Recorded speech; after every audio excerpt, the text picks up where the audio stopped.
Record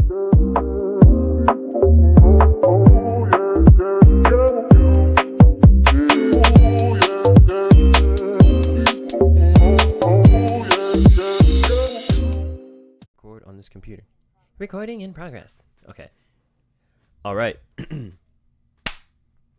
Welcome to F1 or F Off, your audio pit stop for F1 news, interviews, and race reviews. I'm your host, Idris. And I'm Gabriel. Oh, dang. We missed the chance to say my name is. Well, Anna Idris.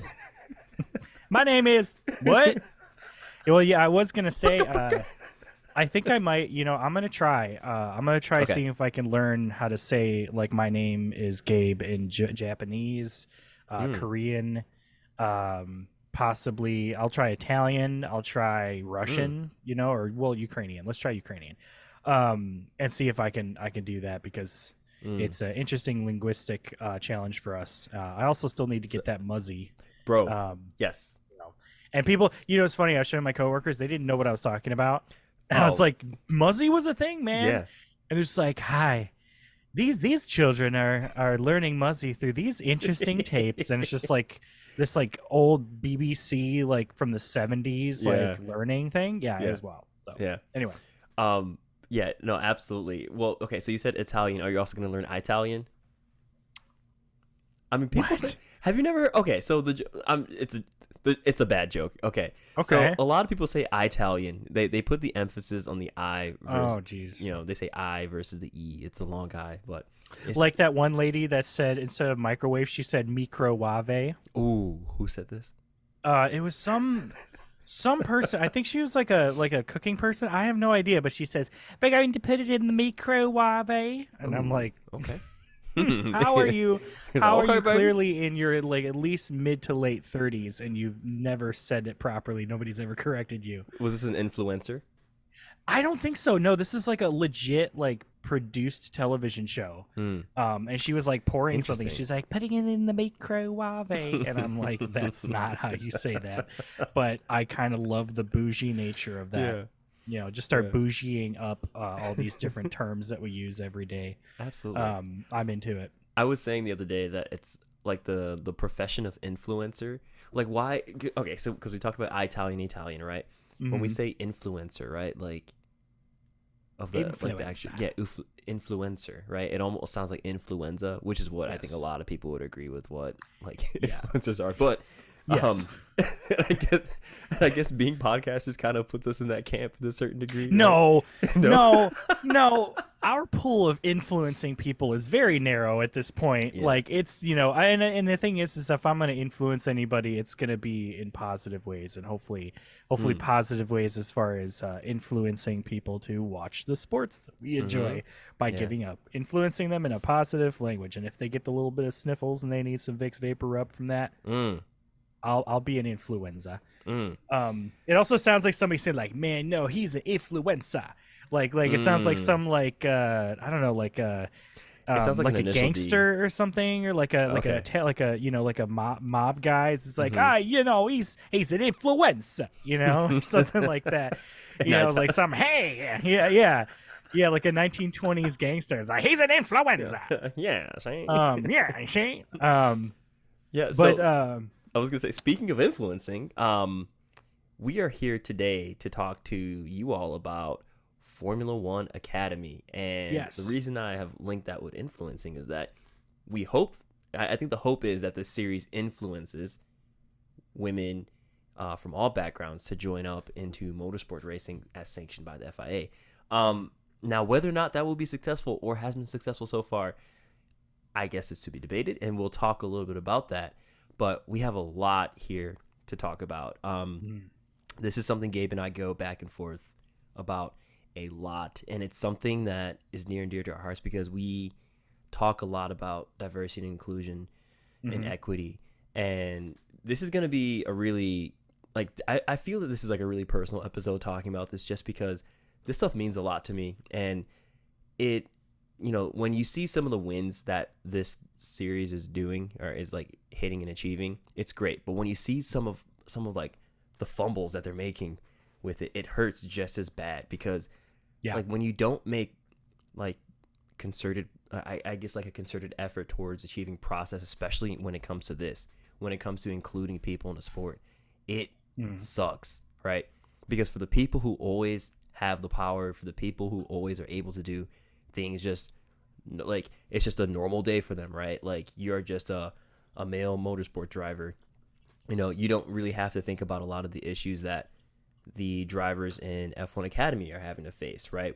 Due to exposure, lack of sponsorship deals, all that kind of stuff. So yeah, it's something that I think about a lot, given like my background. And honestly, it's not, and I know it's something that Gabe thinks about a lot too. Like, we all participate in this in some way, right? Whether we are part of the system, whether it's conscious or unconsciously. So, I just want to give that brief kind of background as where we're coming from when we're talking about this content today.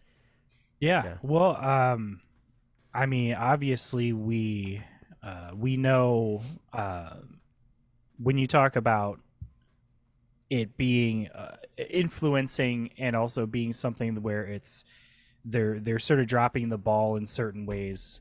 I think just as the biggest way that they're sort of dropping the ball right now is the fact that it's very hard to access it.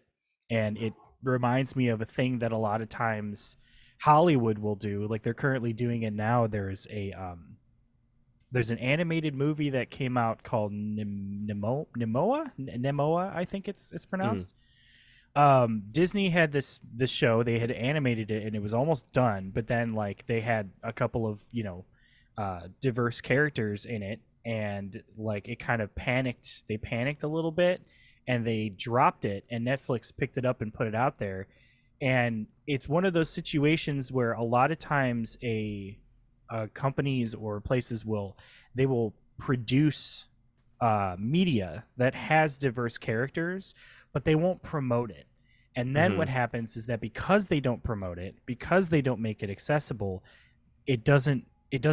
it's not as popular or well known as it could be. And then they're like, well, see, we tried it and it fails, but we tried it. It's like, no, but you didn't promote it. Yeah. And therefore nobody saw it, and therefore nobody cared. But that movie I'm referring to specifically, once Netflix finished it and put it out, it rapidly became like Netflix's most popular animated series ever.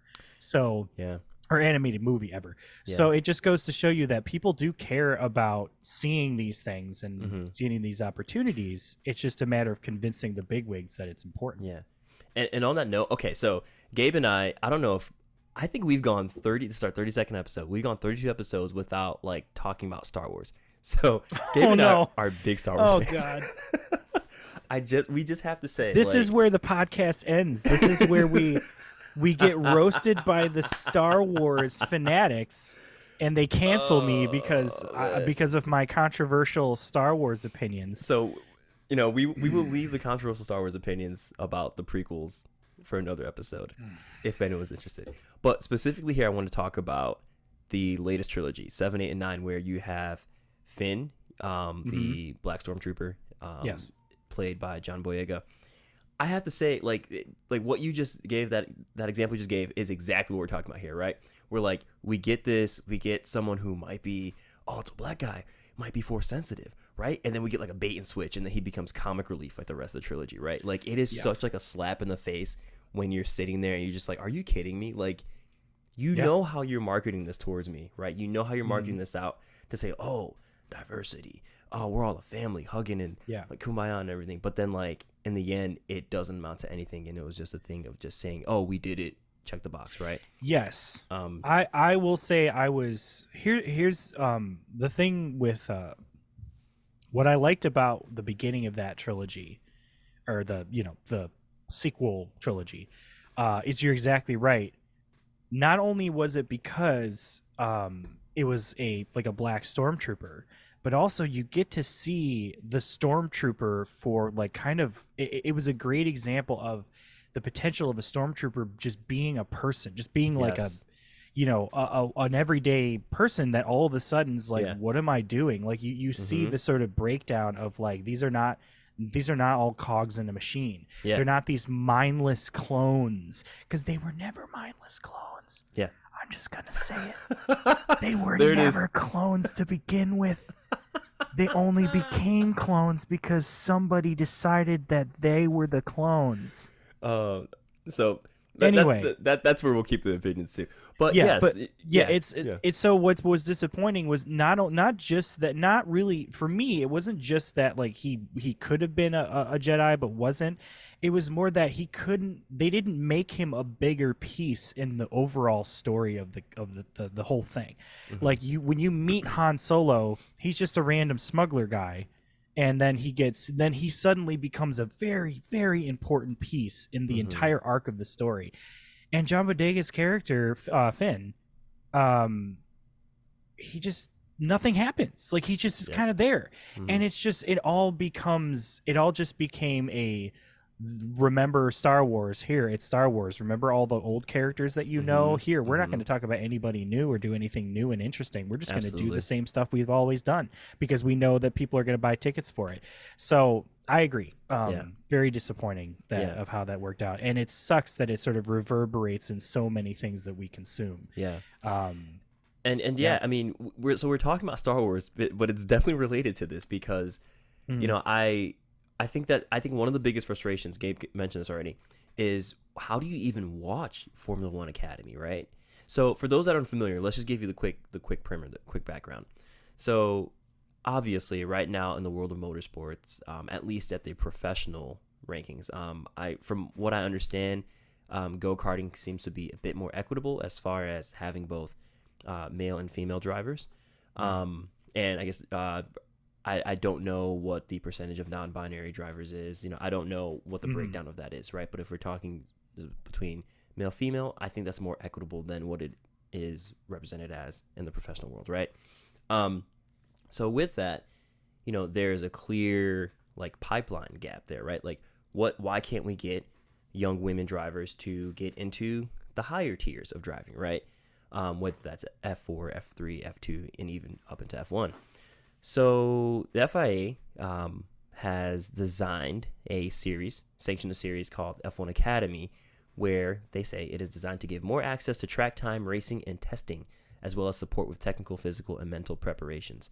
So what's interesting about this first bit here is that it's not just about getting women to be drivers, right? Like that's great. That's I think that is the primary goal, right? I think like a lot of us want to see like Jamie Chadwick out there. You know, we want to see It's sort of the face of it, right? Yes, exactly. Yeah. Right. Like you see the face, you're like, oh, look, I can do that. Like that person looks like me.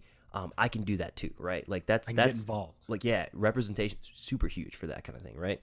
But then also talking about like the racing and testing time, which from my understanding is a severe limitation for a lot of female drivers coming through the ranks, right? That they don't get the opportunities to actually go out on track and just try it. You know, like you're gonna go out there, you're gonna do really well, you're gonna do really poorly, but all of those experiences, once they kind of meld together, kind of create you as to who you are as being like the racing driver, right?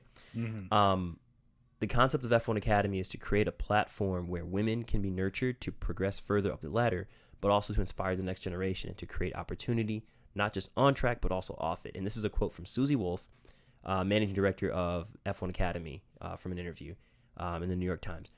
Also, the wife of Toto Wolff, the Mercedes-AMG Petronas F1 team principal. She also she drove the Williams F1 car in a session back when they were Williams Martini. Yes. And so she has experience across the board, whether it's driving the car and administrative sort of things and working with engineers. So this is a person who's very experienced and does know, knows how to approach this in the right ways. It's awesome. And she knows what she's talking about too, right? Like I think 100%. she has what it takes to get this to the next level, right? To make sure that this is a series that lasts and doesn't fold on itself, kind of like Formula W did, which we will talk about. That is in today's episode.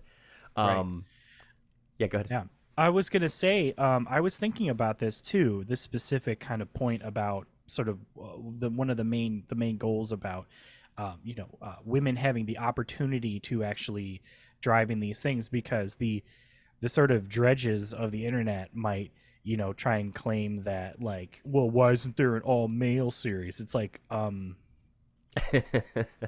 Yeah. do you not notice that Yeah. the majority of literally every other racing series is primarily all men?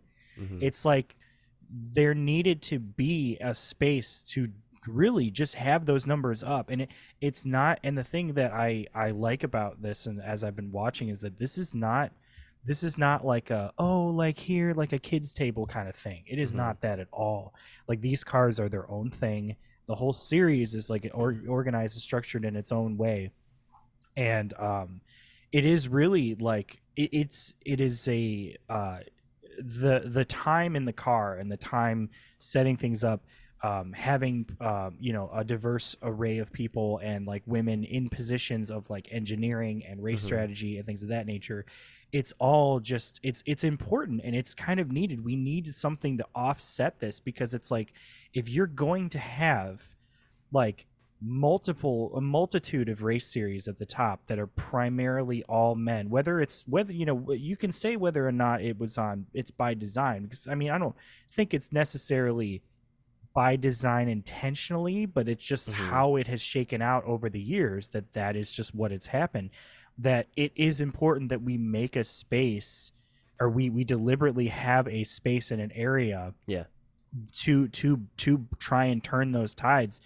And I was also really honestly thinking, like, I almost don't think that we need to just have this in Formula Academy. Like, I would like to see Formula Academy have like 2 or 3 different tiers of racing. Yeah. Kind of like F1 has like F1, F2, F3, F4. They should have like Academy 1, Academy 2, Academy 3. Yeah. They should just do more. Do more, get faster cars, get different sponsors. Like, I would watch the hell out of both. Mm-hmm. You know what I mean? Mm-hmm. Yeah. No, and the more racing series that are out there that focus on this, right? You just have the potential for more showcasing, more marketing of all these people to say, look, this is what we do. We work for this series, this team, that kind of thing, right? Like, it's about the saturation, just showing, hey, this exists. We are here. Come see us, Yes, exactly. Yeah. So I mentioned previously that the series effectively is replacing the Formula W race series. So for those that are unfamiliar, Formula W was the all-female race series, I think 2019, and it ran through 2021 or 22. I think they were trying to come back for a 4th season, but they folded, and we will talk about why they folded later on in the episode. But that race series saw a 3-peat race champion with Jamie Chadwick, who now races in Indy Next. Or those are the old they now call it Indy Next, but they used to be called Indy Lights. That's the feeder series into IndyCar. Yes. And we already touched on Susie Wolf being the managing executive. So that's kind of the background as far as like what the series is, what it's supposed to do. Now we kind of want to go into some details about the format of the series, because this is something really interesting.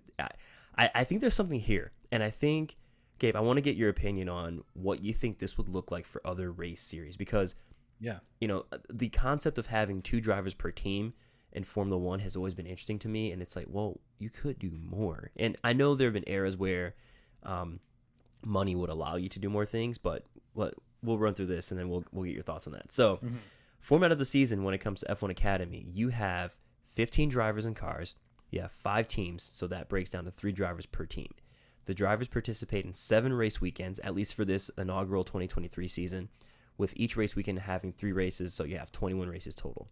So at this point, as of the recording date today, August 13th, 2023, 6 races have occurred. There's 1 race remaining, and their race calendar is they raced in Spielberg in Austria, Valencia in Spain, Barcelona in Spain, Zandvoort in Netherlands, Monza in Italy, Le Castellet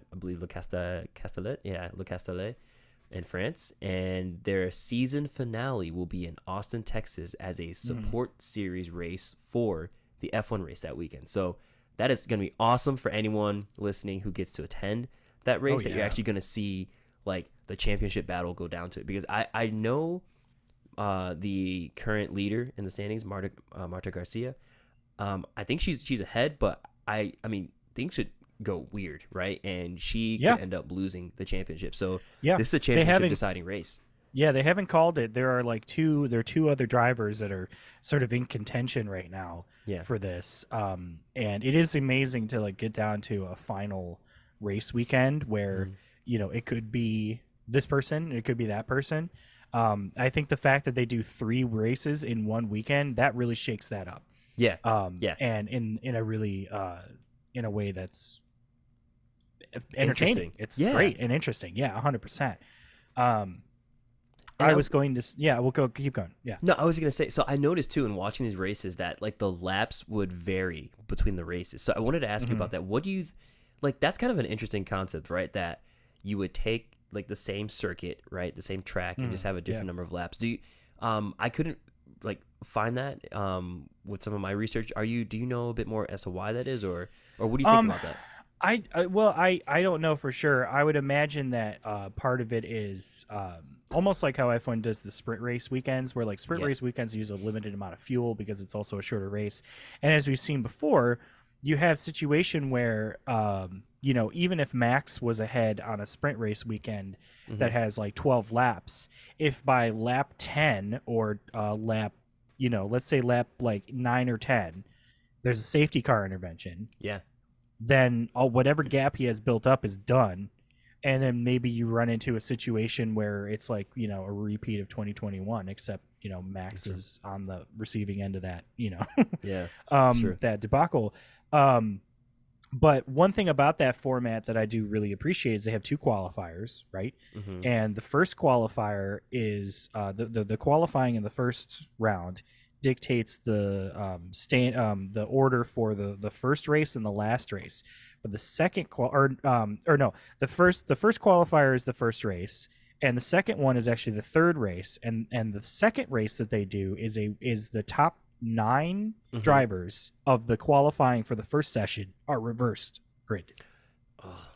Which is just fascinating. Yeah. And I think that a lot of this is, I think a lot of this sort of, the reason for this is, in my opinion, or what I perceive, is to give these drivers and these teams the most optimal mixture of different conditions and different settings that they possibly can in the time that they're allotted.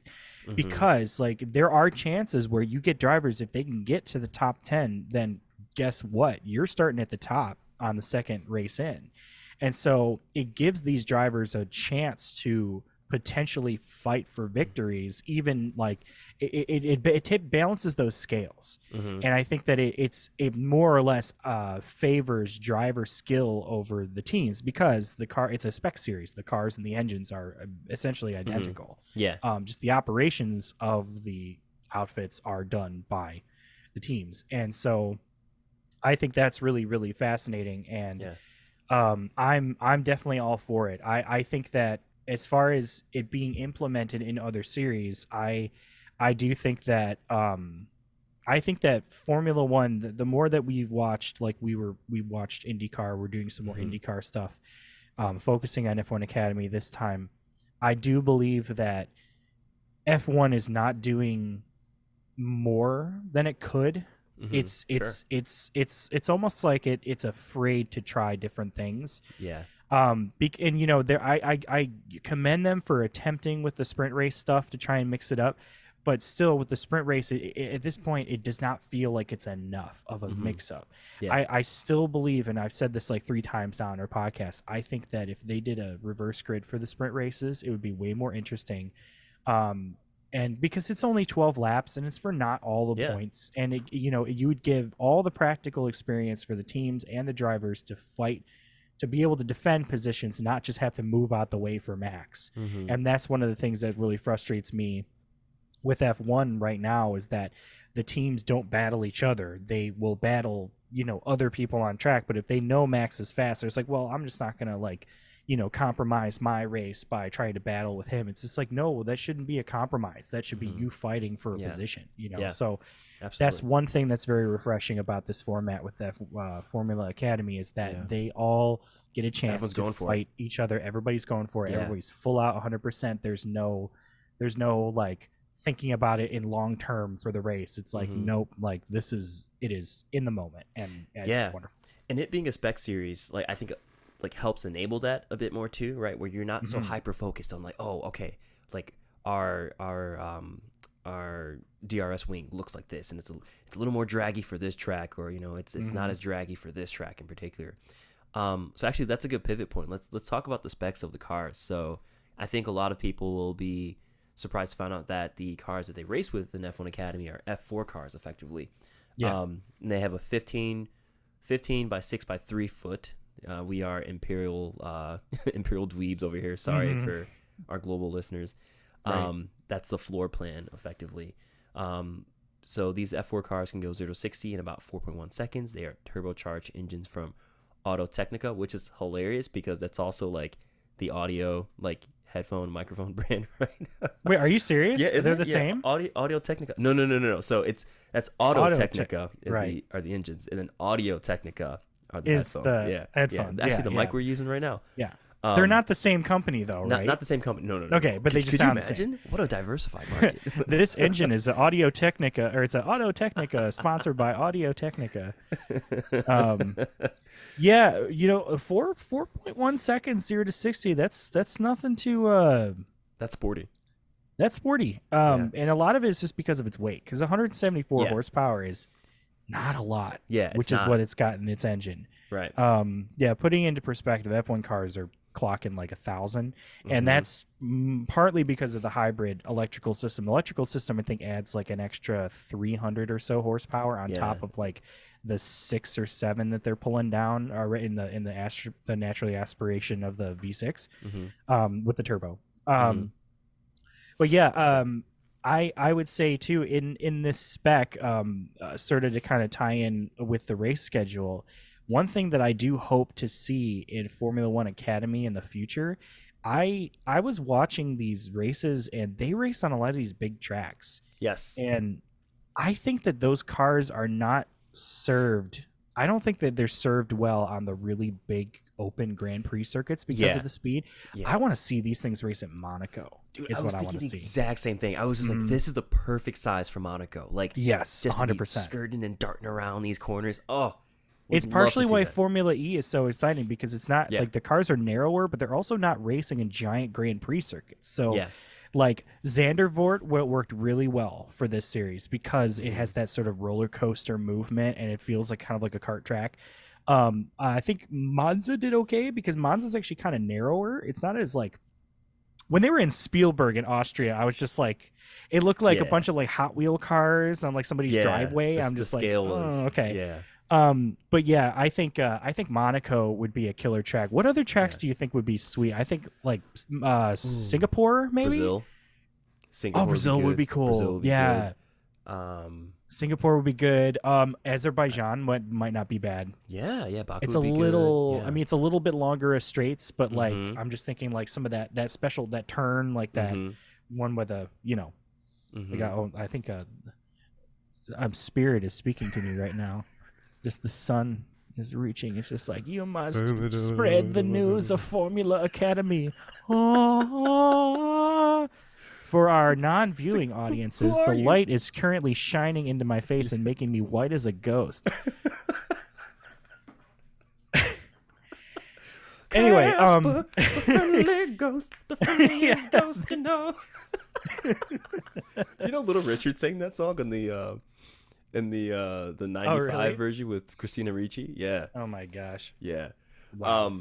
That's a good movie, by the way. It holds up. Like, you find out Casper, like, when he was a human, he died of pneumonia. Like, I watched that recently, and I was like, I didn't know that. That's really sad. Oh my God. And his father built the whole machine because he wanted to bring him back to life. And you're just like, whoa, this is way deeper than I remember as a kid. Yeah. I just remember Eric Idle being in that. And I was like, oh yeah, he was in that. I'd say, oh, that's a guy from Monty Python. Yeah.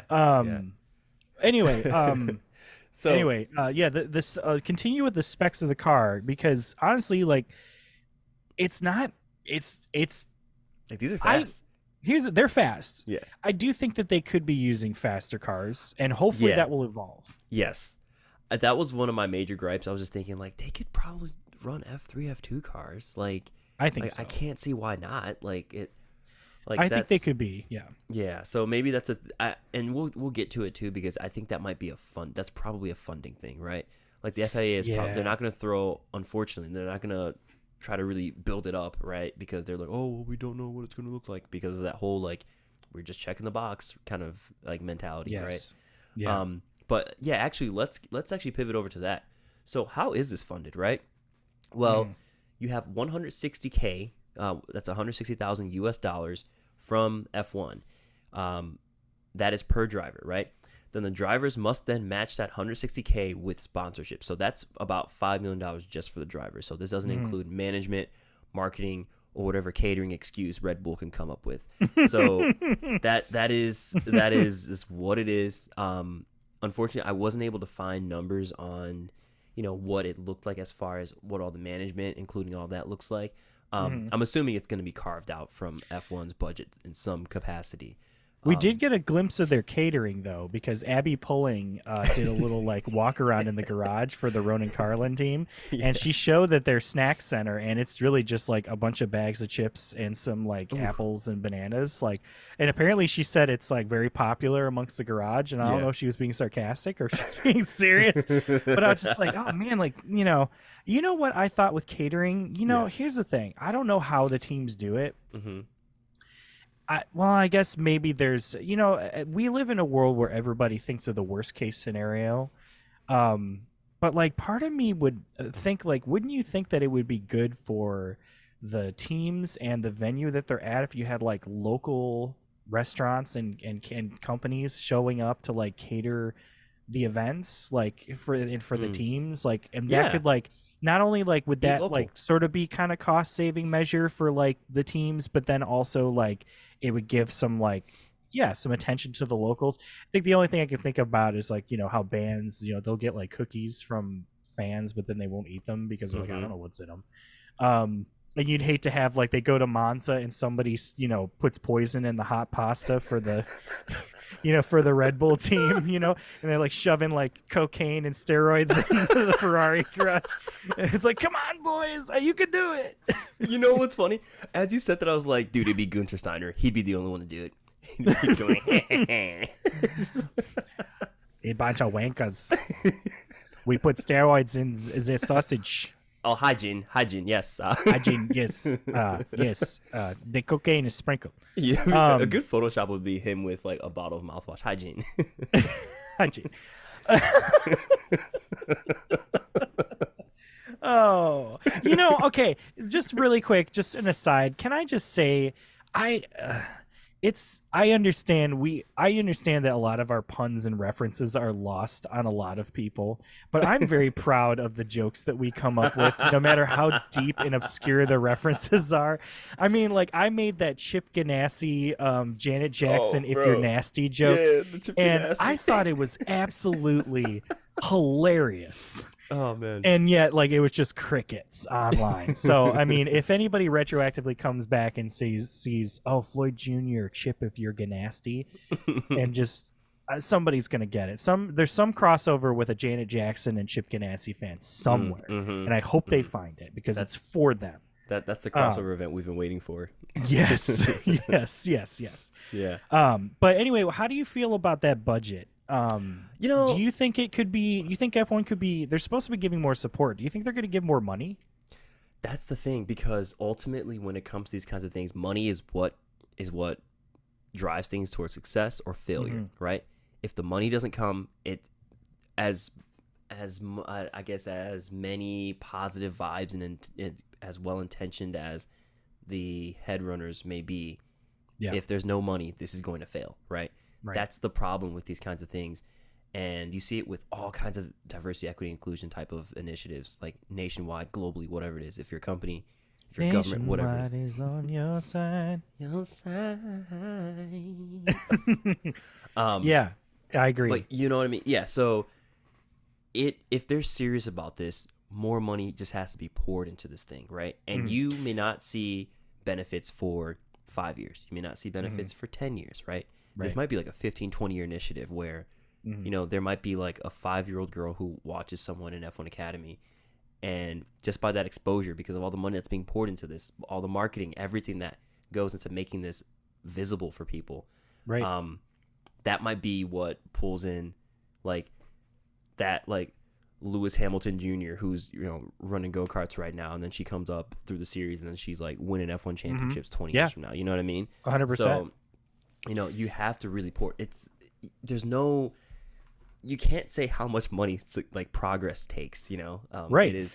It sometimes can be maddening. So I see this, and I'm like, that doesn't seem like a whole lot, especially when you look at, like, an F1 team budget. You know? Yes. Well, and you know, and here's the thing, though. We are in a unique position as fans that we have the power here, because if this sport gets the attention that it duly deserves, and people are watching it, and people are talking about it, and getting more excited for it, sponsors will come, support will happen. Yeah. And that's why I'm really excited for next year. When F1 actually is supposed to really start showing support and sponsoring drivers, and the cars are going to be, you know, decorated to mimic the current F1 grid and all of that. I think that is going to be fantastic, and they're going to get the exposure they need at race weekends. And that I want to see this grow. Excuse me. I want to see this grow. Yeah, absolutely. And, you know, let me go back to the question I asked myself, or I asked us in the beginning. Where can we watch this? Well, here's the problem. You can't watch it live. Right? Yeah. Unfortunately, you can only watch this on YouTube after the fact, right? Just like race weekend highlights. And, like, honestly, it's a nice package. They do a really good job of, like, oh, I get a feel for the drivers and the personalities and, like, the race weekend, the vibes, everything that's going on. Right. But I want to watch it live. Like, right. You know, like, why can't I just pull this up on Peacock or Right. Hulu or whatever the heck streaming service I'm using? Right. You know what sucks? Can we talk about how the intro music for the F1 Academy is so much more hype than the regular one? Everyone talks about the regular one being so hype, but then you watch the F1 Academy ones, and they throw, like, these, like, drums into the beat that, like, kind of just keeps the whole thing rolling. Yeah. And they have, like, these subtle changes that just make it so much more fun and dynamic. Yes. Like, it makes the regular F1 one sound really pretentious. Yeah. And just, like, really, like, kind of like, we take ourselves seriously. Yes. But then, like, you watch the intro for the F1 Academy, there's, like, zoom ins of the cars and, like, them, like, putting their helmets on, the cars leaving the pit lane. Yeah. And I'm like, that's cool. And then they're, like, out on the front grid with their flags, like, posing, and, like, I was like, this is so much more hype to me. Like, I don't want to see these guys looking all serious and like this, like, fake background light show thing. Like, I don't, you know, it's just like, it makes it feel more grounded and more human, and it makes me want to watch it. Like, when I hear, I was, like, listening in the car because I just had the, like, thing going, and I just had my phone in the driver's seat. I wasn't watching everybody, okay? But I wanted to just hear the commentary as I was driving. Yeah. And just every time that thing comes, it's like, you know, it just, the drums make it so much more exciting. And if you have not Look it heard up. it, please do yourself a favor. It's worth it. And you know, honestly, after watching the F1 Academy intro, I'm going back to watch, you know, this is like going back to watch the regular F1 like intro. I feel like it's that year in video games, like it was like 2008 or 2009, where every single video game cover was just generic dude with, like, sullen, like, Chad face with, like, super straight jawline, holding, like, a rifle over his arm. Oh, yeah, like, yeah. And it was just like every single game just looked like that, right? And it's kind of the same thing when I look at the F1 intro now, because, you know, everyone's just like really smoky, sultry looking face. They're like, oh, look at my jawline. Oh, I'm so handsome. I'm so serious. Yeah. You can tell, though, that like somebody... the one thing that you can tell, though, is that they whoever did the photography and stuff, like, I think they definitely tried to get them to do the main racing poses. And if you don't know what the main racing poses are, I'm going to tell you what they are, because I noticed this in FE. They had all these banners on, like, on the thing, and there were only, like, one of, like, 4 poses that they did. There was side shoulders. Okay. There was like, there was number 1. There was excited race victory fist. Okay. And then there was hip hold, like hip shoulder, like hands on your shoulder, on your waist, like like shoulders up sort of pose. Those are the only poses. And when I watched the intro, I saw several of the drivers. They would either do this or they would do the fist cheer, or they did the side arm thing. And except for a couple of them, like I think like Amy Poehling did Abby Poehling did like this like lean down, like she had it over her shoulders. She was like kind of squatting down, like, you know, like peace sign sort of thing. I think I saw somebody, I think it was maybe like Carrie Schreiner or somebody was like kind of doing like twirls with the flag or something. So I think like some of them are like, you know what, I'm going to do something different. Okay. Yeah. Like I'm not just going to do the generic poses, but so here's my question for you, Gabe. What would be your pose? Oh, my pose? Yeah. Oh man. Do I have to pick the generic one or can I do my own pose? No. You are not generic pose. All right. Because you're not a generic man. Ooh, oh no, you know what mine would be? Mystic Orb. Because so just a brief history, everybody. When way before the wizard contemplating the orb thing was a meme. Okay, the Mystic Orb thing was a meme. Adris and I and our band Black and Broke opened for Turquoise Jeep. And it was an amazing show, super fun. Great, one of the most fun shows we ever played. One of the most fun shows we ever did. We met the band afterward, and they wanted to we wanted to have like a big group photo. And I remember I don't remember if it was somebody was saying it was like, you know, what should we do? Like, how should we pose?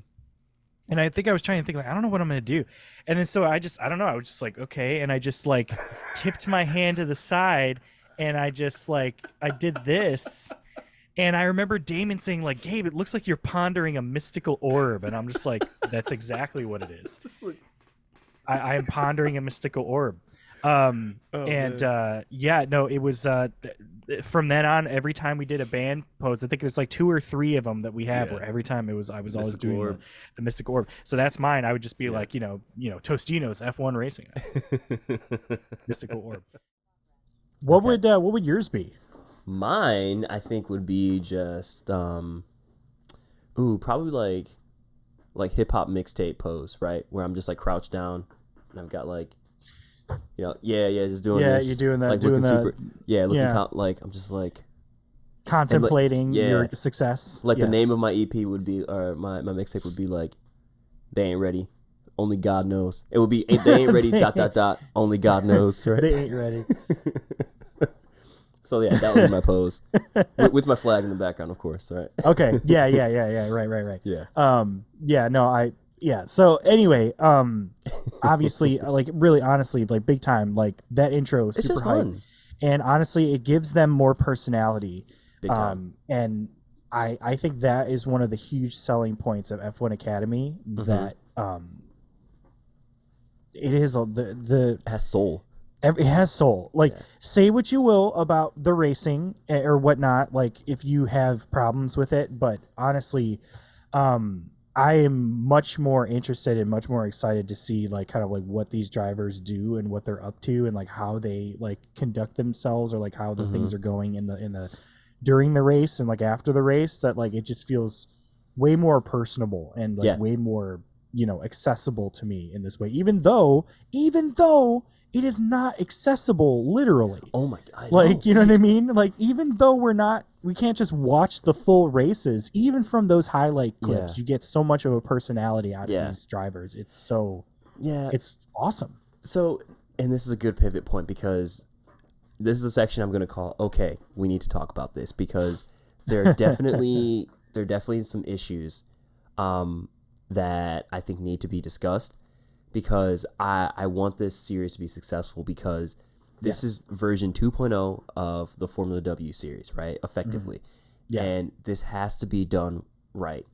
And the fact that we came right out of the gate where it feels like the bag was just fumbled and we're not even live streaming or just marketing this in any way, shape, or form. If you don't follow the F1 Academy socials, you're not hearing about this, right?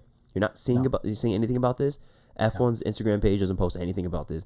They'll post 20 posts about Danny Rick joining AlphaTauri again. Yeah. But you'll see nothing about F1 Academy and how Marta Garcia is just literally destroying people, right? Cleaning house. Yeah. And it's just it's infuriating. It's just what are we for all the talk about, yeah, we want to prop this series up and really let people know what's going on, like the upcoming racing female talent. You're not, like, the words aren't matching, the math ain't math in here, buddy, right? Like, it's not matching up. Right, it's not. And like I said, I mean, I think that we're gonna get more of it. Yeah. I think it's like anything. It's like when Paramount was like, "Oh yeah, you remember that animated Star Trek series that everybody liked? Well, we canceled it, and we're just gonna take it off of Paramount." And everyone's like, "What? Like, you gonna put it on DVD? Nope, no." And you're like, "Are you serious?" Everyone lost their mind, and so guess what? They put it on Blu-ray, so at least you could buy a physical copy of it, so you could watch it. And I think that there is power in fandom. Yeah. There's power in people getting hyped for this, and so I feel very happy that I'm sort of on like the cusp of the fandom of this series, and I because I just wanted to see more, and I want to watch full races. I want to watch the full experience, because you get the snippets. It's not the same. Yeah. You want to know how they get to the place that they're at. You want to see those incremental processes. Right. I want the opportunity to be a nerd, dweep, and casual in that order. Right. 100%. Like I want to be able to...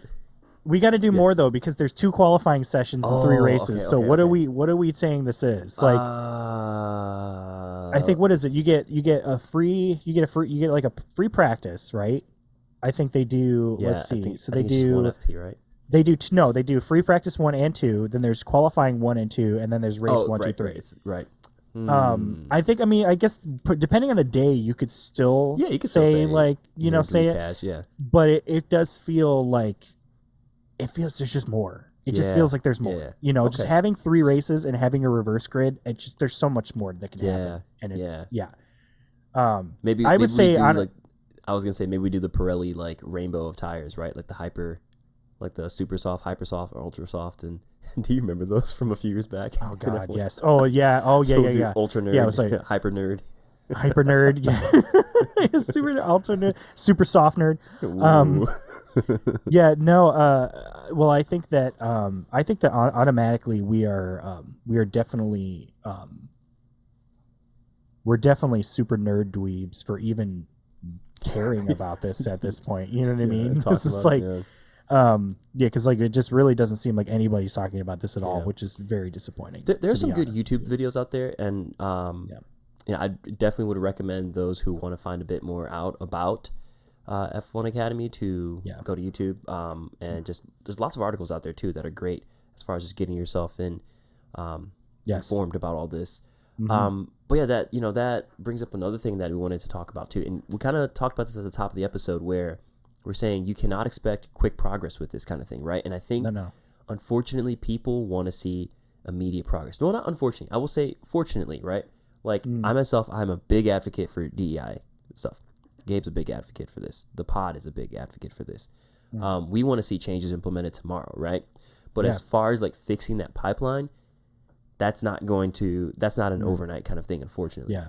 So we've got to be in this for the long haul. And unlike Renault, who just like dropped Otmar Safnauer as quickly, unlike them, we are willing to wait for the progress to happen. Yes. If we were being honest. Okay, so real quick about Otmar and Alpine. Did you see the other day there was a headline that Alpine said that they want to be the Ferrari of France? And I was like, you guys are already there. Like, you've been there. You guys don't have to be the Ferrari of France. You are the France of France. Okay, can we just say that? The Ferrari of France. But also, like, what a thing to say, really? Like, you want to be the perennially awful team that should be good but never is? Like, that's what you want? Okay. Well, see, what we're going to have to do now is we're going to have to come up with the French equivalent of everything. We have to have the French equivalent of the Tifosi, whatever they're going to be called.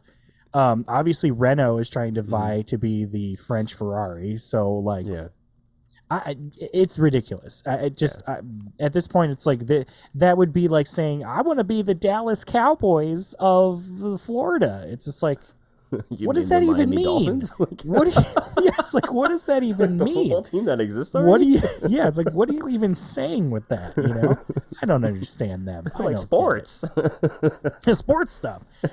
Clearly, we're avid sports fans. Yeah. So there's a really good quote from Susie Wolf, and this was from an interview with The Guardian back in April. And this is what she says here. I believe it's 8 to 10 years away from happening as far as having a female driver in F1 after not having a female driver in F1 in the form of Leila Lombardi and Maria Teresa de Filippis back in, I think, 71, I want to say. Leila Lombardi, I watched, there's a documentary on Amazon Prime called Beyond Driven that talks about her.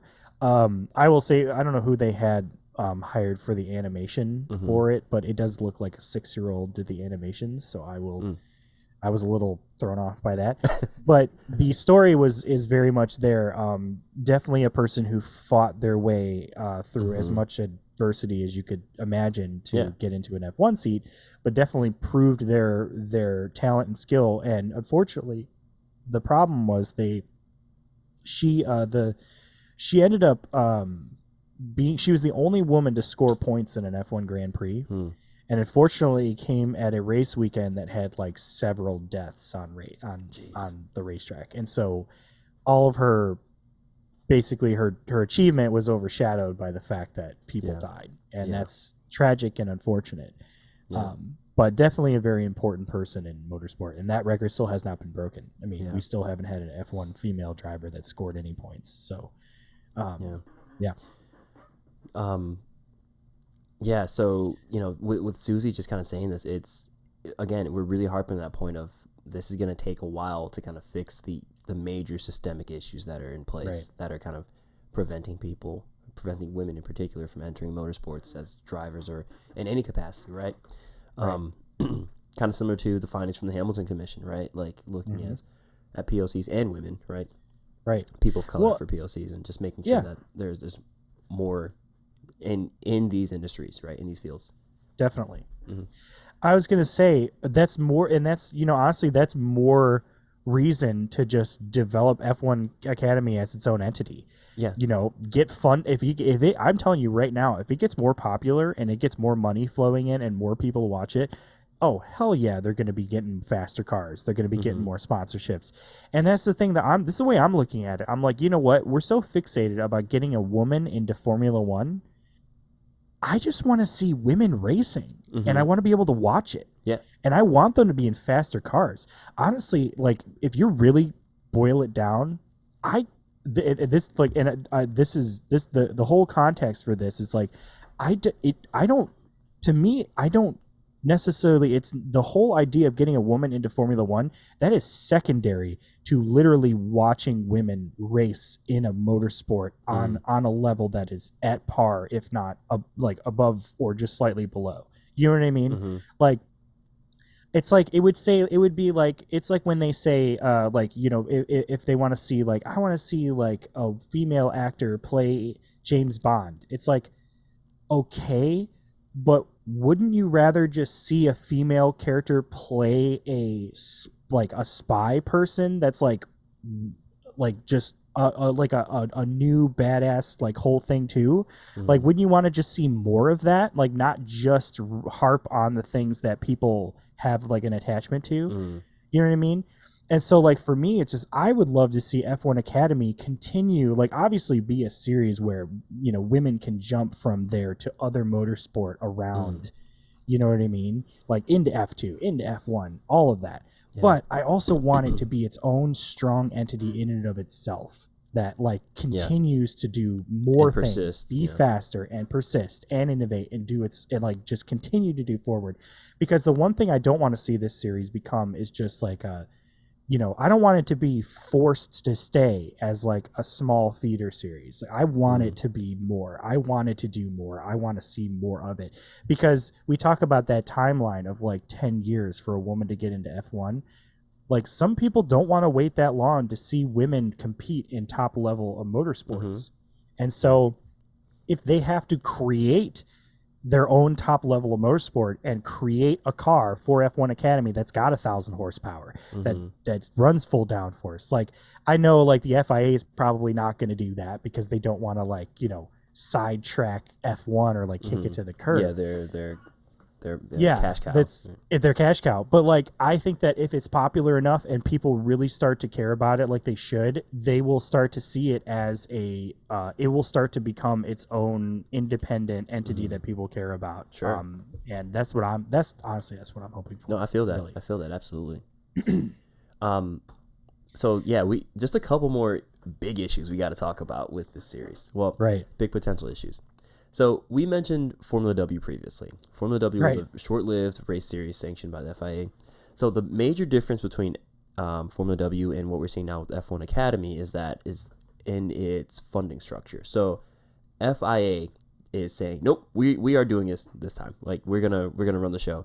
Whereas with Formula W, the funding was from a pool of sponsors. So you can imagine if one sponsor's like, I'm not going to pay this month, right? And then they just kind of start slowly pulling out. Whereas with F1 Academy, it has to be F1 and FIA who are paying this here. So if this fails, it is on them, right? Which I think is an incredible. That is putting a lot of skin in the game, right? Yeah. Which is good, right? A lot of skin in the game, but also you look at the budget too. You're like, I don't know, catering, whatever. I mean, they should have fined Red Bull to pay for, you know what I mean? But anyways, that's the penance. Have Red Bull cater the F1 Academy. It's part of their no more punishment for breaching the. Yeah, like all of a sudden, like the F1 Academy drivers can indulge in the Red Bull Christian Horner barbecue that he presented. Uncooked, unseasoned meats. But yeah, so Formula W folded because they lost funding in the last season, right? So it's so bad. It was so bad that to this day, as of June 2023, this year, some drivers from 2022 still have not received their prize payments. Like, that's insane. Yeah, it's shocking. That's nuts. It's so bad. Like how this is what you were promising, you're not receiving that, Well, and like imagine if you invest $160K into a race series or more, and expecting that you're going to be winning prize money if you win, and they're just like, no, we can't pay you right now. Yeah. It's just like, excuse me, like that's not the driver's fault. It's like even in the art world, as doing comic stuff, like comic colorists and artists, like if they hire people to do sort of part of the process, even before they get paid, they pay the people who did work for them, and then they just reimburse themselves when they get paid from the top. It's like a chain of command. So it doesn't make any sense that if I don't get paid, then you don't get paid. It's like, no, that's not how this should work. There's a chain of command here. You need to be mad at them for not paying you, but you should still pay, the people involved. And so, that's terrible. Poor Jamie Chadwick. I mean, dude, because talking about cleaning up, she literally cleaned up the W series, and I'm glad she's in the Indy Next series. But like she won 3 times. Like she won every single series or every single season, right? Right. She's the champion, right? Right. And this kind of leads to I guess the big question, right? What is the series supposed to be? And I love what you said there about it would be great if F1 Academy can just stand on its own and be its own thing. Like it is another class of racing that people can watch, right? Because the perceived issue was, okay, where do the drivers go after the series, right? So in F2 right now, there's a clause that states that the champion of F2 cannot race in F2 again, right? And I think there's kind of a good reason there, right? The reason is, okay, if you're good enough to win F2, you will be bumped up to F1 and you will have a seat in F1, right? But the problem is that there isn't always a seat available, right? Yeah. For someone from F2 to come. Yeah. Right. So if billionaires they hire their sons and they just won't let them give up their seats for young talent. Oh man, those waffles. Those waffles. I'm excited. Is this what a human would say here? Insert human response. But if that is like the cadence that we go by, then right, that means every single year in Formula One there's someone new every single year, right? Yeah. And I don't know if that turnover rate is right. I don't know, because just because someone wins F2, that doesn't necessarily mean that they are good enough for F1, right? I mean, because there are stratification, there are layers of talent too, right? That need to be respected and actually, it exists, right? Like, yeah, it's tough. I mean, I think that if we had other series that the drivers could move into, they're almost guaranteed to have a seat to. Yeah. Then it wouldn't be as much. But that's the thing. It's just like there's only so much, right. And we can't have a huge field of a ton of drivers, 50 cars doing, and you can't just have like Formula 1, Formula 1.2. Formula 1.3, the amount of money required to do that would be crazy, and it would just be so much for people to watch. Yeah. But I think that really what it is, I mean, we're talking one driver, right? We're talking one driver that wins F2. If they win F2, they can't go back to F2. I mean, if there isn't a spot for them in F1, they're like there's so many different they could be a reserve driver. Mm-hmm. They could be they could just work closely with the team and do development. Yep. As we know from Helmut Marko, he just sneezes and changes his driver. So unless it's Max, and then I'm pretty sure that man is saving up money so that he can just clone Max again. I bet you he has some looking into human cloning, so he can just do that because that's he clearly doesn't care about his junior academy. So even if people win and try to filter up, it's hard. And the thing that's really a bummer is that we're just, and right now we're talking about mostly male drivers. We're not even talking about like a female opportunity, like a woman opportunity to get into a car. And that's another reason why I wish these cars were faster, because they're literally driving F4 cars. And most of the time F4, you filter up slowly. Like you do F4, maybe you jump to F2, but like more of the times you jump to F3, or you do like, Spanish Formula, or you do Canadian open wheel or something, And so part of that progress of moving upward is difficult only because we don't see people jump right into it unless you're a man. We've seen there have been people who like go straight down, like they do like one season in F4 and then all of a sudden they're in an F1 car testing, and it's like, man, like think about all those guys that like work their way up to like F2, F4, F3, F2, and then they're just like continuing to play in F2. They're really having a hard time, like they're getting results, but like it's not enough. They're not winning a championship, and then like here because some young Max Verstappen who did karting for does karting for like 3 years, does one season in F4, and then all of a sudden, boom, he's in F1 and he takes the seat that you've been trying to get for decades. I can imagine how frustrating that is. And also, so like you just take that, you multiply it by 5, and that is like the women's experience right now. Yeah, absolutely, yeah. And yeah, and I know it seems like we are like really harping on like the negatives here, but like I bring this up, and we have to talk about this because you cannot repeat the failures of the previous version of this, right? You cannot repeat the lack of funding. You cannot repeat the lack of advertising and the lack of just getting it out there, because people want to see this, right? Yeah. Exposure is so important for this, right? So, I appreciate FIA like taking the reins on this and like putting some skin in the game with them being the sole sponsor, because it's on them. Like they're ride or die now, and this has to be a success. And I really hope that they have something on their hands here that's really good, right? I hope they treat it with the same respect that they do Formula 1 and Formula E and the other race series too. Yeah, I agree. Yeah, I agree 100%. Yeah. So I think now we can talk about the bright spots of let's F1 do it. Academy, because there are lots. Yeah, there are lots here. So we failed to mention the winner of this series gets promoted to F3. That's awesome. Pretty cool. That is cool. Like we are now beginning to build that ladder of progression, right? Or at least some semblance of it, right?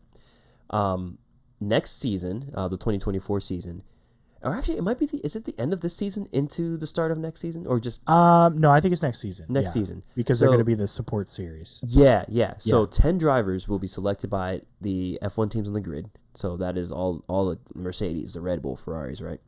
To use similar liveries in F1 Academy, bringing some much needed linkage between F1 and the Academy.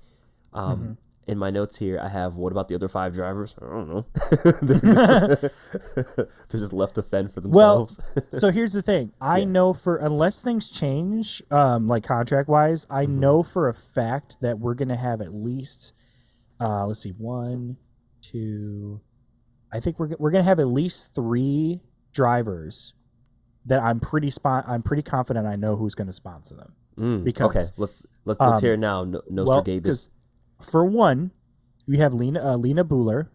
She is a Swiss driver who is in the Alfa Romeo Sauber-backed F1 Academy. Yes, she drives a car. Her car and her race suit look different than her teammates. It's black with the metallic red to look like the Alfa Romeos. Okay. So there's one. 2, Abby Pulling is the Alpine Academy driver, and she is driving a pink car. Because of the BWT. Yeah, that's so right. she is sponsored by Alpine. So I'm assuming Alpine's going to pick her. Okay. And then Megan Gilks, she has the Aston Martin colors. I don't know. I think that's the parallel with that. I could be wrong. But she has the same kind of like forest green sort of getup that the Aston does. And I think that's the case. We can also make a little bit of kind of speculation here. Silly season guesses, Well, for one thing, the teams that are on here. Okay, you have Compost Racing, you have MP, which is Accelerating Talent MP Motorsport. They are a Dutch-based race team. Okay. So Dutch, Netherlands, Max, Orange Smoke, Red Bull. You know. ART is the team with Lena Buhler, but then you have Prema. Prema runs the Italian flag colors. Yes, I think, and they are let's see, they're based in Italy. So I would be willing to bet that if Marta Garcia doesn't win, I'm pretty sure they're going to pick, like, probably Bianca Bustamante is probably going to be in Ferrari colors. Who do you think has the better chances between Bianca and Marta? Because that's what I was thinking, the same thing too. Well, I mean, Marta's going to be an F3 if she wins. So she's not even going to be like F1 Academy. But let's say something crazy happens, she doesn't win, right? If it comes down to it, Ferrari's going to pick between Bianca and Marta. Who you're picking? Who do you think it's going to be Marta. Bianca has 2 wins, but Marta has 6. Yeah, she's just cleaning up, dude. Yeah. I mean, I figured it out. So Marta Garcia. Okay, she has, out of the how many 18 races so far, right? Yeah, she has 6 wins, 10 podium finishes, including the wins. So not only she has 6 of those 10 podiums were wins, but 10 podium appearances. She has 4 pole positions out of the 12 qualifying sessions. Dude. And I wrote this down. I said, honestly, when I was watching her race, and this is not just because she's from Spain, but she was giving me some big Fernando Alonso energy. Just incredible racecraft, just knowing exactly what to do. Her performance, how she drives on track is... I was seeing her pull moves that I only see Fernando do, and I'm like, I would be willing to bet that he is probably one of her major F1 inspirations, when she was coming up. Because of course, how would you not, if you were from Spain and you're getting into open wheel racing? Oh, dude, Fernando has got to be your guy. It just seems to be the thing. He's the guy. I was thinking about this. So, here's one thing I definitely want, because I do want to talk about the drivers. Okay. Yes. And I want to talk about how the racing is going. And one thing I was gonna say is, let's just say this. Okay, this is my scenario. Okay, all of the drivers. Okay, they decided they felt bad that they didn't go to Christian Horner's barbecue. Okay, and so he throws another one. They all decide to go there. Okay, and on the trip back, from his place to get to the next race, all of the drivers, they decide they're all going to just take the same plane, because it's just easy. But let's say they all get food poisoning because Christian Horner just can't season his meat, and he cooked it terribly, and it's really bad. And they have debilitating food poisoning, and they're also stuck in an airport, and they can't fly to the next race, and it's literally there's nothing that can be done. And they decide, Well, we need to put drivers in the cars for the next race. Who out of the F1 Academy grid is going to be driving what car? I have some thoughts on this based off of how the racing I was seeing on the track, and also just kind of their vibe that I was getting as I was watching. Okay. Ooh, okay. This is good. So I'll give you. This is just like there's only so many because we can do. It's like 15. I don't know all the drivers, but I do like a lot a lot of the big names. I'm going to just give you some. Yeah. Okay. So the big ones we got to figure out is the MP team. So because we have Hamna and Amma El-Kabasi, and then we have Amelie De House, who's a Dutch driver. Yeah. So looks like Emily, but pronounced Amelie. I think that the El-Kabasi sisters, I think they are. I would say Amna El-Kabasi, I think is a Mercedes driver. Yep.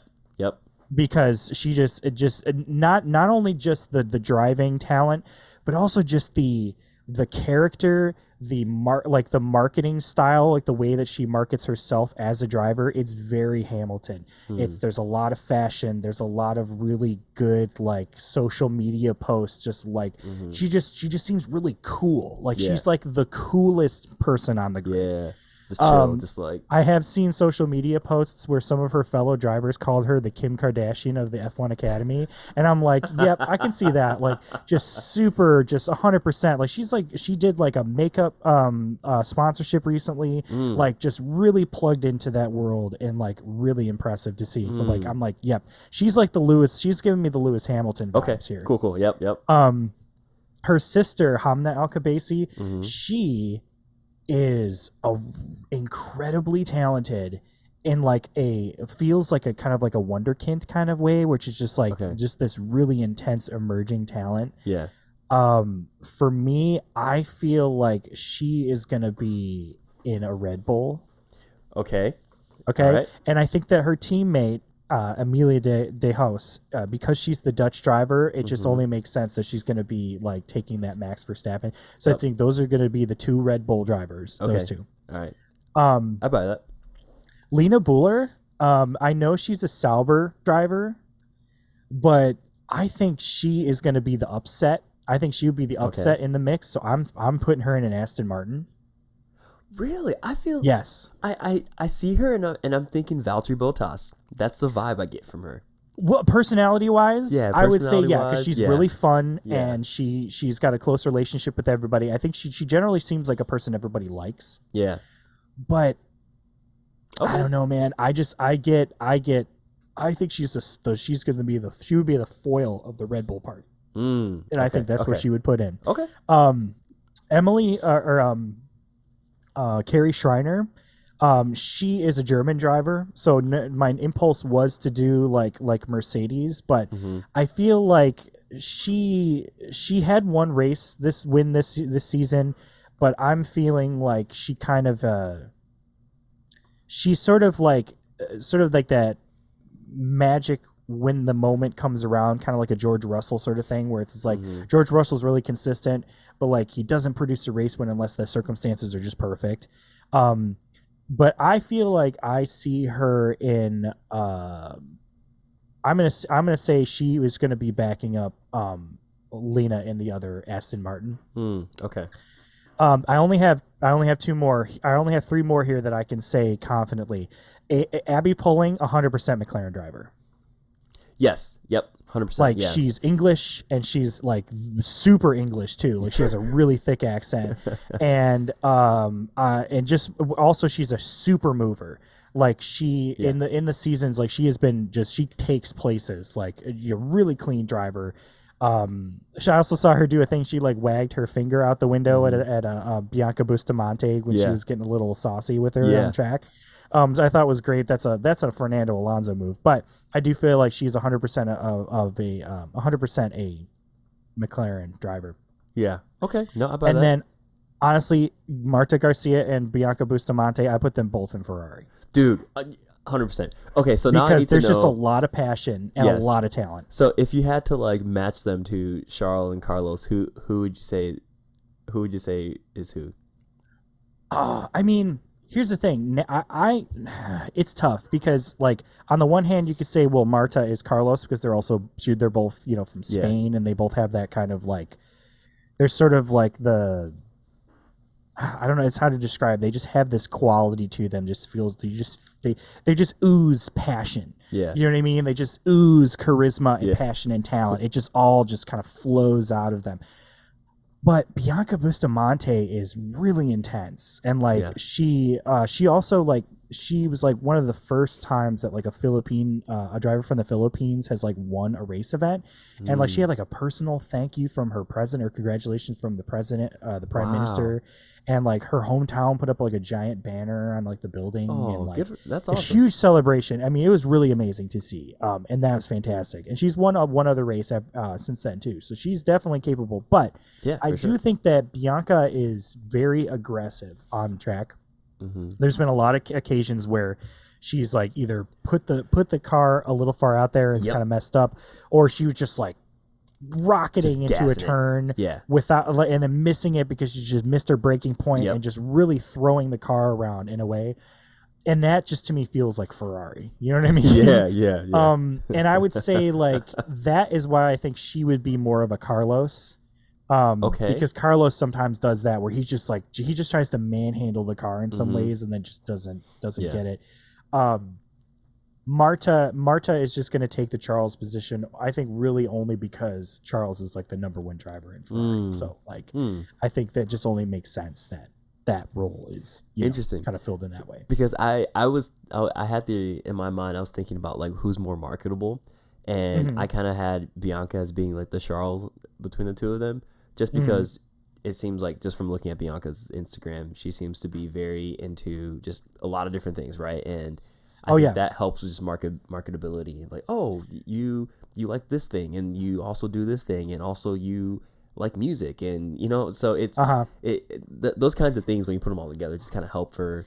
Yeah, you know, it's tough. Like this field has like, they have a coolness level that's like cool. On like Hamilton levels. They're cool. You know, where there's so many, they're just all like really cool. Like they're just like, they're interesting, and they have like, they do all sorts of crazy stuff. They go to all these like awesome places, and they're just all just have this really cool factor. And like, they don't feel lame. Like Stroll feels lame.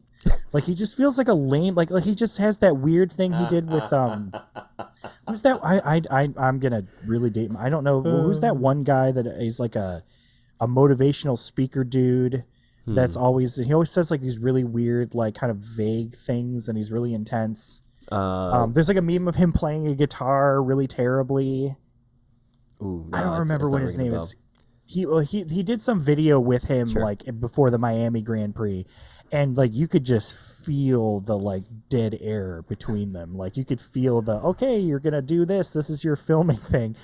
I feel like any one of these drivers could easily do like some extra like marketing content on a team's like YouTube, and would just instantly make it way more fun, way more entertaining to watch, and also way more of an insight into who they are as a person, rather than just being like, we're going to put you in this scenario for 20 minutes and you're just going to do what we say because this is what we paid the sponsor to do. You were talking about DJ Khaled? That's it. Yeah. That's him. That guy. Yes. Did you see the video of him interacting with Stroll? Dude, it's so... Oh, dude, I'm going to send it to you. It is so cringe. It is so cringe. I was just like, they're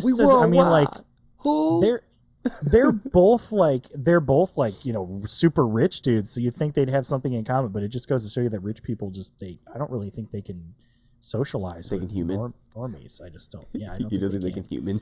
No, I don't think they can human. No, not at all. But yeah, those honestly, I would say like if you're, and I would say like anybody, like people who are listening, if you're gonna go back and watch races, I'm like 100% pleased. I hope that this encourages you to do so. But also, I would say keep an eye out for Marta Garcia, Amna and Hamda El Khabaisi, Lena Buller, and Abby Pulling for sure. Yeah. Another honorable mentions. Lola Lovenfos is she was apparently called the French Gun. apparently is her nickname. Oh my God, what a name. Yeah. Jeez. Because she's apparently really aggressive on the track. And definitely so. I've seen some pretty aggressive moves from her. Another they one do not is play. This is some tough racing. No, Megan Gilks is very charming and very much a person that she feels like a Julian Palmer in a sense where even if she doesn't race, she would definitely be like a great pundit to have like because she's really good at talking about the sport and like giving interviews and doing stuff like that. I would also say I found out that Nerea Marti, she's another Spanish driver. Her dad and her brother are both rally car drivers. And so she grew up in that world. And apparently, like, it was just like she had to basically force her parents to be like, let me race. I don't care how dangerous it is. Like, they were trying to not get her to race because they didn't want her to get hurt. And she's just like, well, how come my brother can do it, but I can't? Right. And I'm like, you know what? Yeah. Fair. No, she's fair. right. Yeah. 100% right. So, yeah. No, this is excellent. We have talked a lot about a lot of the negatives about what has kind of led us to the establishment of this series. But now that it's here, it is awesome. There's so much going on. And if you're not watching this, please, please, please do yourself a favor, just like Gabe said, and just pull up the highlights on YouTube. It is amazing. You can watch like the entire race weekend in 20 minutes. They'll pick the highlights from that and they kind of like set up the storylines as they're talking. Like the host sets up the storylines of like what's going on. They do behind the scenes footage. You get like a good feel for who these people are, and it's just really, really fun, as opposed to some of the more serious Formula One broadcasts that sometimes are subjected to.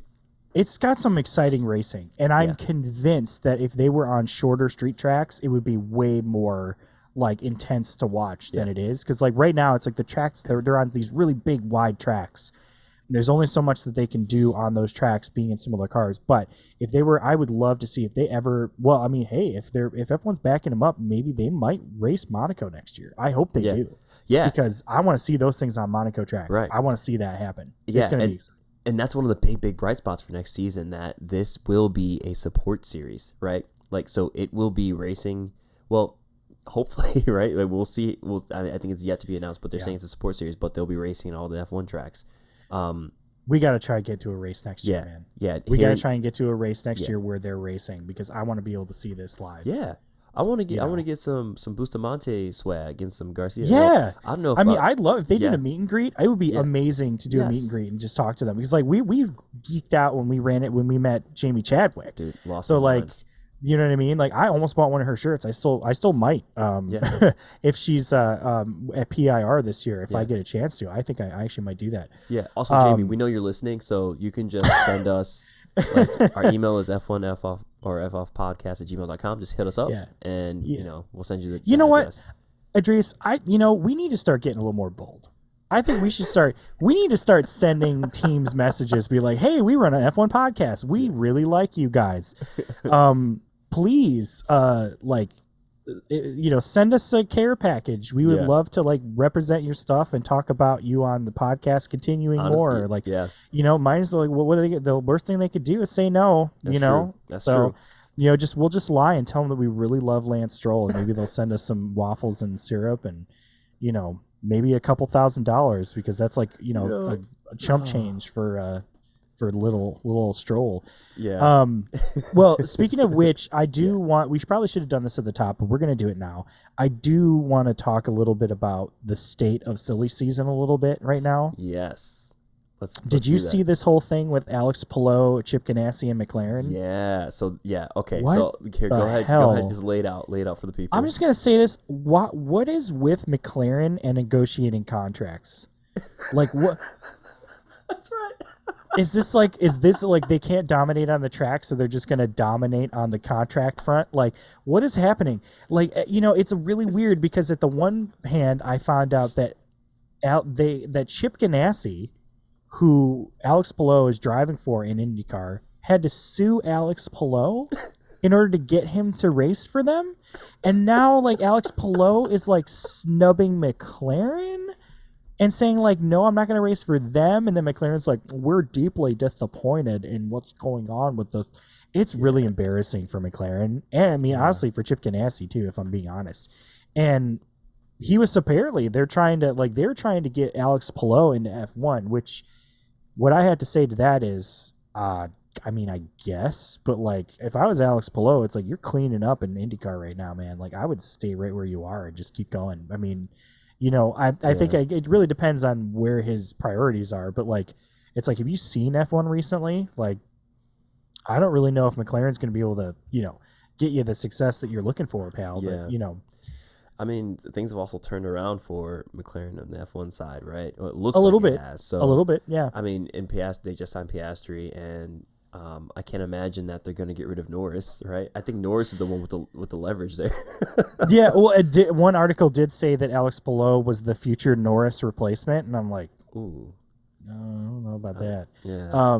Also, did you see that Lewis Hamilton was offered a Ferrari contract, and he apparently politely declined? What would that look like? It's like, fuck no.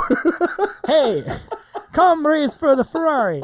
And he's just like, yeah, no, I'm not going to do that. I value my mental health, please. Also, I don't, also like red's not really my color. I mean, bold. I'm going to say bold for Ferrari. Also, and they got the money. They do have the money, but they could just be like, "Hey, Hamilton, we're just going to give you our entire legacy payment for the year if you race for us." You know what I mean? Yeah. Oh, dude, could you imagine? Yeah, that'd be good use of the money. Finally, I mean, it would, but like, could you imagine? Like, what would that pairing? That pairing would look nuts. This is Charles and Lewis, because they would clearly drop Carlos. They wouldn't keep Carlos, but yeah. Unless Charles decides he wants to leave. Yeah.